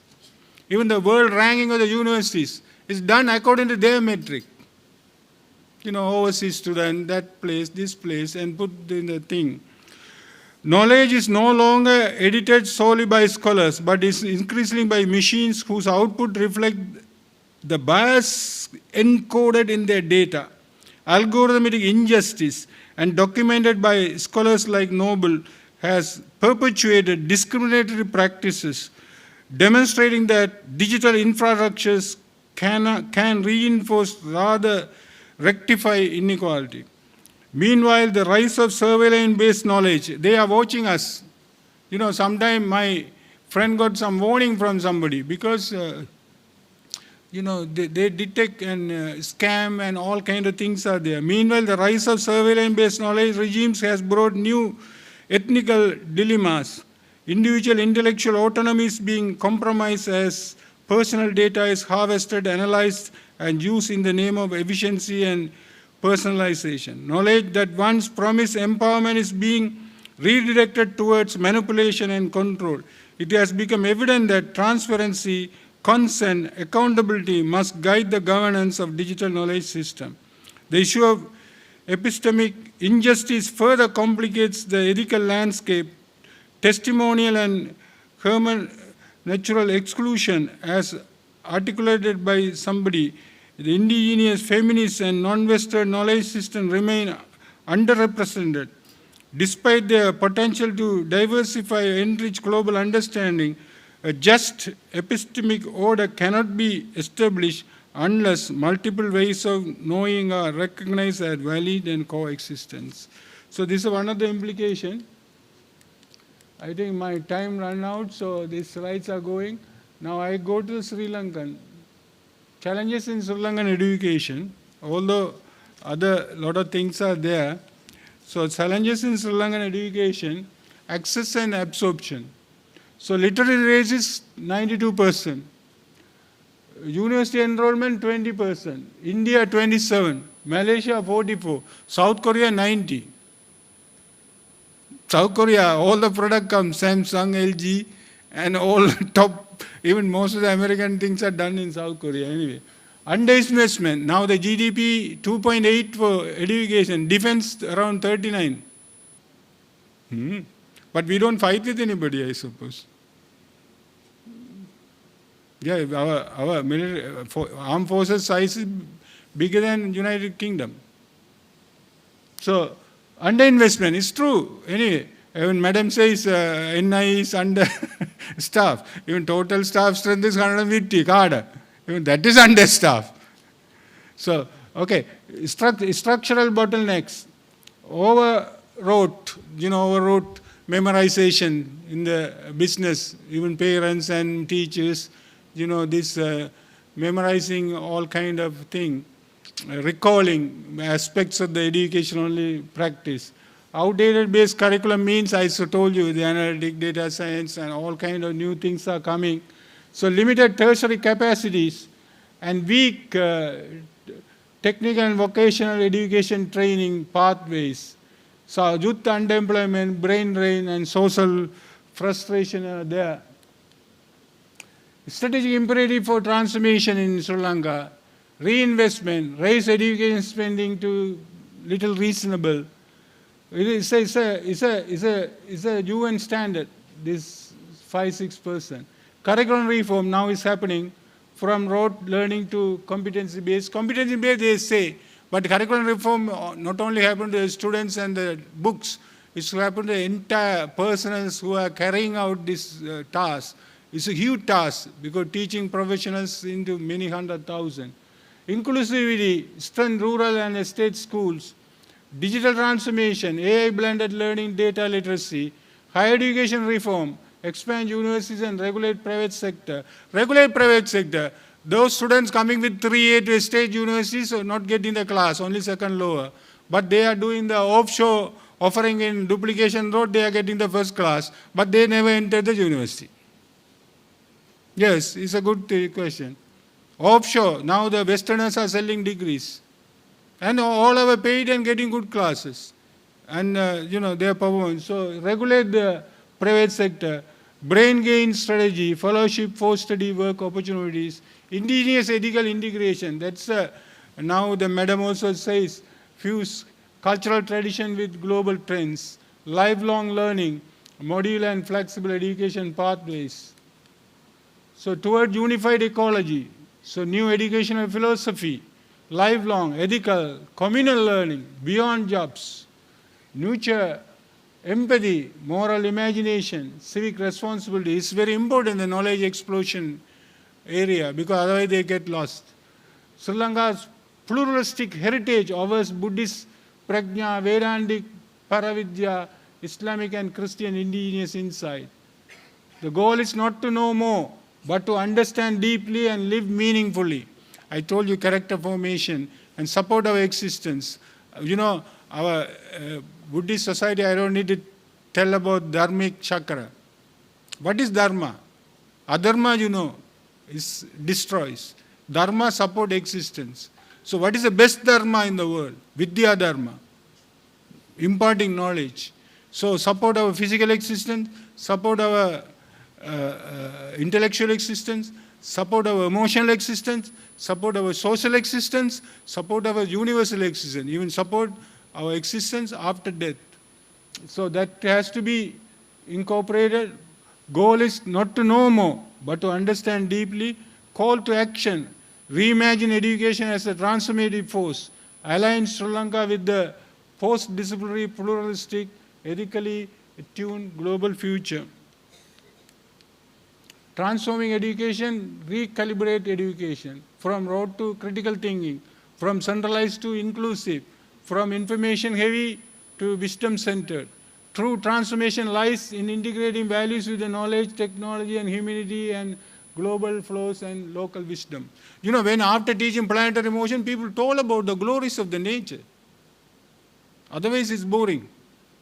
Then they will appreciate. Even today I told you the velocity of the earth. Unprecedented. So that's itself enough for them to get shocked. So Sri Lanka has a heritage, resilience and vision to lead the shaping human and knowledge-rich future. Future will not belong to those who know more the most, but to those who know how to unite knowledge with wisdom and responsibility. Even the football match, the UFA thing, the first slogan comes, the football hooligans create a lot of problems. No? They say act responsibly. That is the slogan. So today, that's why the knowledge explosion, the people are diverted you know, the addiction coming into every aspects of phone, even the drivers are with the phone. And I don't know, drivers are with the phone means you can understand. The road accident increase, I don't know, in this country. So future will not belong to those. Sri Lanka, guided by Kannangara's legacy, can pioneer an education system that is equitable, future-ready, and human-centered. Thank you very much, ladies and gentlemen. I skip this, but the comprehensive materials given. I want to thank Dr. Prabhakaran, who came Jaffna by himself and invited me, then Agalya and our Disanayaka madam, and also all the people in the NIE. So this is the third time I am giving lectures to, you know, what do you call, graduation lectures. That is now today the Kannangaras, because I am coming from a village, from Karanavai, a very remote village, but self-sufficient village. Independence, no happiness, the poet Blasa says, even in the dream. So my village could sustain everything. We have fish, we have milk, we have grain, we have fruits, we have top schools, hardly one of the best. Even the former speaker, K.P. Ratnak, I studied there. So all kind of wonderful things are there. My mentor, they told Professor Mr. Ratnasavadi, he is a pioneer of the Matala Science School. Even some of the top mathematicians like Gamini Senanayaka was his student. So they imparted knowledge. So knowledge actually inspired by gurus. Gurus are the ones. So NIE is in the mandate of this. So people coming from the village, I think most of you coming from the village. Even I know Seltam Pereira, sir, the first one to pass the whole level from Vipakam Vidyalaya, today our mentor. So the free education is one of the best things we all cherished. We are shining stars because of Kannangara. Before independence, he did this. After independence, all crap. You don't need to tell. In 1945, just before the birth of our country as an independent nation, in the Senate, all the ridiculing and all this man had a vision. As a divine grace came in, and his family members are here. So it's a big thing that happened, paradigm change, pave the way for us to become empowered. I'd always say education, empowerment, employment, and empathy, and all the E's are interconnected. So may the peace be with you all. Thank you very much, ladies and gentlemen.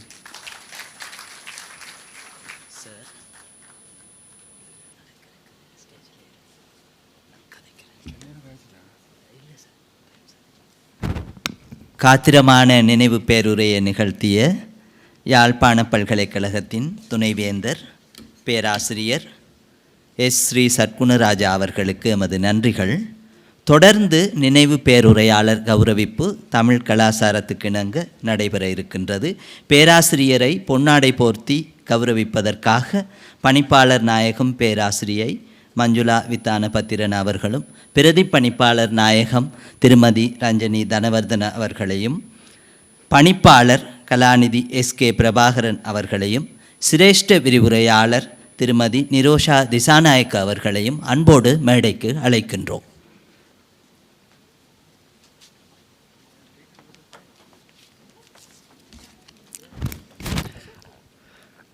දමිල සංස්කෘතිය අනුව දේශකතුමාණන්ට ගණිතය පිළිබඳ මහාචාර්ය යාපන විශ්වවිද්‍යාල උපකුලපතිතුමන් S. ශ්‍රී සත්ගුණරාජා මැතිතුමන්ට මේ අවස්ථාවේදී එම ගෞරව ප්‍රණාමය දැක්වීමේ අවස්ථාවයි සිදුවන්නේ. ඊටම වැදගත් වූ දේශනයක් මෙවරත් සියලු දෙනාට අහන්න අවස්ථාව සැලසුණා. ඉතින් සෑම වර්ෂයකම සිදු කරන මෙම දේශන මාලාවේ 35 වන දේශනය තමයි අවසන් වූයේ. අපගේ අධ්‍යක්ෂ ජෙනරාල් තුමිය සඳහන් කළා යටගියාව පිළිබඳව ඒ පළමු දේශනයේට එතුමිය සම්බන්ධ වූ ආකාරයත්. ඉතින් ක්‍රමිකව කන්නංගර ශ්‍රීමතානන්ගේ අධ්‍යාපන දර්ශනය සැබෑ ලෙසම ලාංකීය භූමියේ ඒ සාක්ෂාත් වනවා.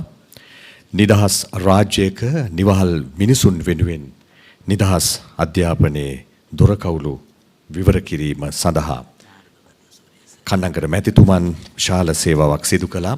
ඉතින් අපි ඔබතුමන් පැමිණෙන තෙක් බලාගෙන ඉන්නවා අපගේ සම්මානිත මහාචාර්යතුමනි නාරද වර්ණසූරිය මැතිතුමන් ඔබතුමන්ටත් අපි ආරාධනා කරනවා මේ අවස්ථාවට එක්වන්නට. මේ මහත් වූ ගෞරවයෙන් යුතුව කන්නංගර මැතිතුමන්ගේ දරුවෝ හැටියට අද දවසේදී මේ කන්නංගර මැතිතුමන් විවිධ ගැටලු ගැහැට මැද අපේ රටේ රෝපණය කළ අධ්‍යාපනයේ ප්‍රතිඵල විඳින වර්තමාන රටේ කටයුතු කරන සියලු දෙනා පුරවැසියන් හැටියට අපි සෑම මොහොතකම කන්නංගර මැතිතුමන්ට අපගේ ගෞරවය පුද කරනවා. එහෙමනම් මේ අවස්ථාවේදී සිදුවන්නේ වැදගත් වූ දෙයක්. චාරිත්‍ර දමිළ සංස්කෘතිය අනුවයි මේ සිදුවන්නේ. මෙම ගෞරව ප්‍රණාම දැක්වීමේ අවස්ථාවේදී අපි හොඳ අත්පොළ සන්නාදයක් අපි ලබා දෙමු.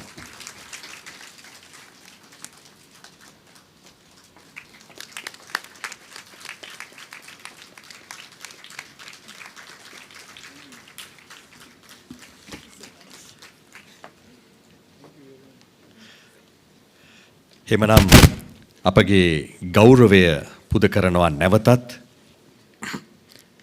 යාපනයේ විශ්වවිද්‍යාල උපකුලපතිතුමන්ට ගණිතය පිළිබඳ මහාචාර්ය එස් ශ්‍රී සත්ගුණරාජා මැතිතුමන්ට මෙවර තාම අර්ථ සම්පන්න රටේ අධ්‍යාපනය වෙනුවෙන් ඊටම වැදගත් වූ අධ්‍යාපන ප්‍රතිසංස්කරණයක් පිළිබඳව බොහොම උනන්දුවෙන් පසු වෙන මේ මොහොතේදී ඒ පිළිබඳව මේ ප්‍රතිසංස්කරණයේ වැදගත්කමත් මූලික කරගෙන මේ කන්නංගර 35 වන කන්නංගර සමරු දේශනය පැවැත්වීම වෙනුවෙන් ඉතින් එතුමන්ට මේ ගෞරව ප්‍රණාම පුද කරන්නට එක්ුණ අපගේ මහාචාර්ය සම්මානිත මහාචාර්ය නාරද වර්ණසූරිය මැතිතුමන්ටත් ඒ වගේම ජාතික අධ්‍යාපන ආයතන අධ්‍යක්ෂ ජෙනරාල් මූලාසන මහාචාර්ය මංජුලා විතාන පතිරණ මැතිණිය ඇතුළු සියලු දෙනාට මේ මොහොතේදී අපි ගෞරවය පුද කරනවා.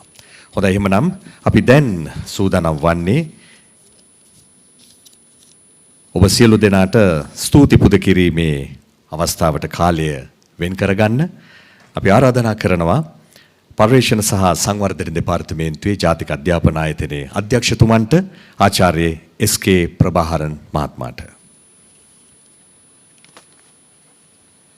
தொடர்ந்து நிறைவாம்சமாக நன்றியுரையினை நிகழ்த்துவதற்காக தேசிய கல்வி நிர்வாகத்தின் ஆய்வு மற்றும் அபிவிருத்தி துறையின் பணிப்பாளர் கலாநிதி எஸ்.கே. பிரபாகரன் அவர்களை அன்போடு அழைக்கின்றோம்.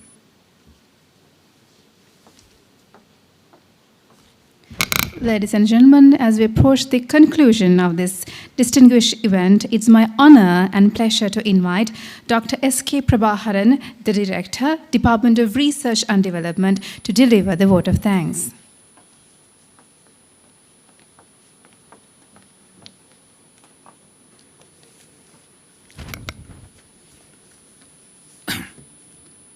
Ayubovan, Vanakkam, good evening. Venerable members of the Mahasangha and other respected clergy, distinguished guests, colleagues and my dear friends. I hope that now we are completing this event very successfully and effectively because of your all supports. That's why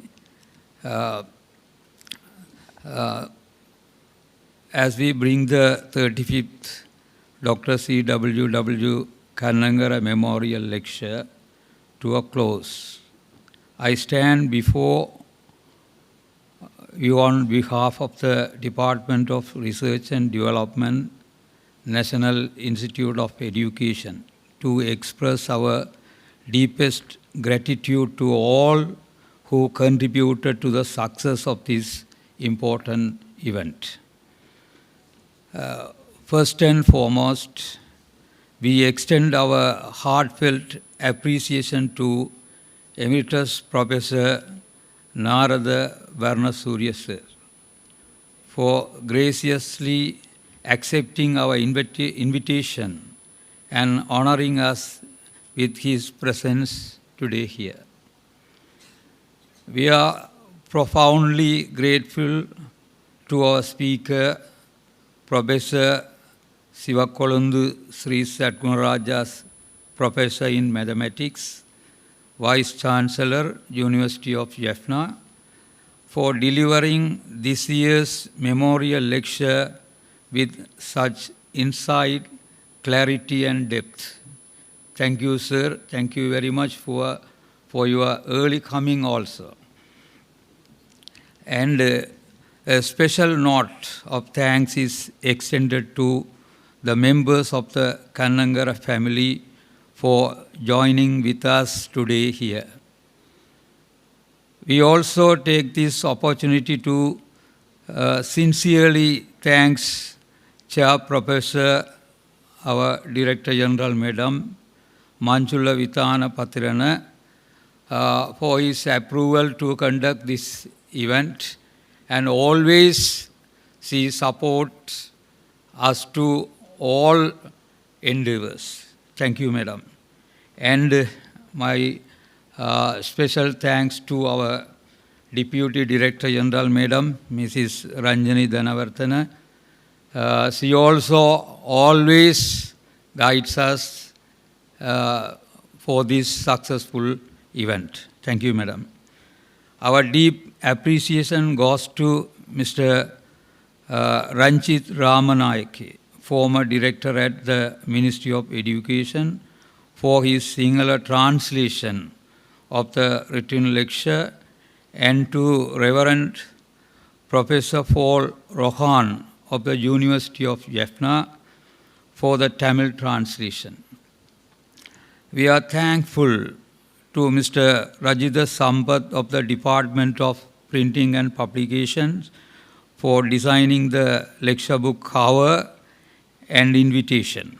We also extended our gratitude to the director and staff of the Department of Printing and Publications for their dedicated efforts in producing the lecture book and printed materials.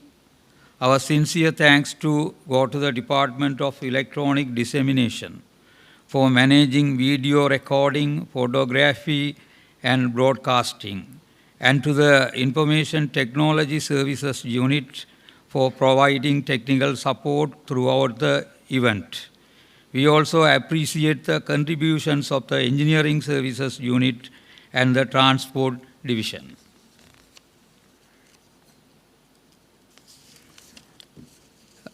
In addition, we extend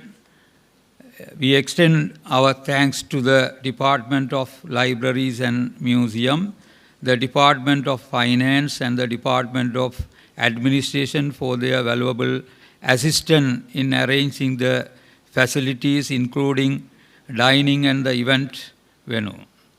A special thanks go to Dr. S. Kannangara, Director, Department of Education, Administration and Development, Mr. S. Sampath Sri Jayasinghe, Assistant Lecturer, Department of Electronic Dissemination, and Ms.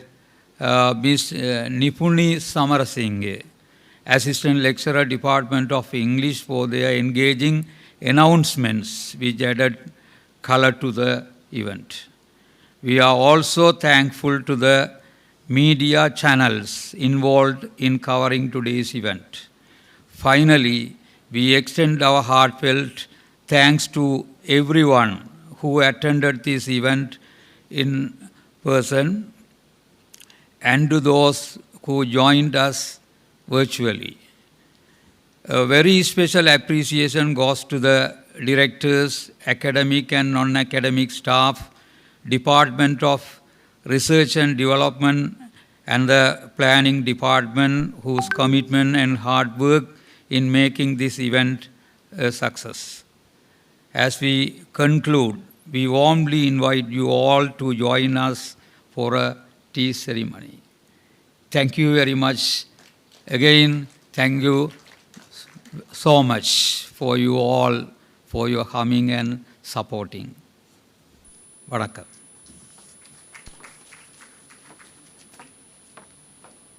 you so much for your thoughtful and very valuable words, sir. தேசிய கீதத்துடன் நிகழ்ச்சிகள் இனிதே நிறைவு பெறும். කන්නංගර ශ්‍රීමතානන් විප්ලවයක් කළා. එතුමන් රාජ්‍ය මන්ත්‍රණ සභාවේදී ප්‍රකාශ කරනවා නූගත්කම නොපමාව තුරන් කිරීමට අධ්‍යාපනය වෙනුවෙන් උපරිම ආයෝජනය කරන්න කියලා.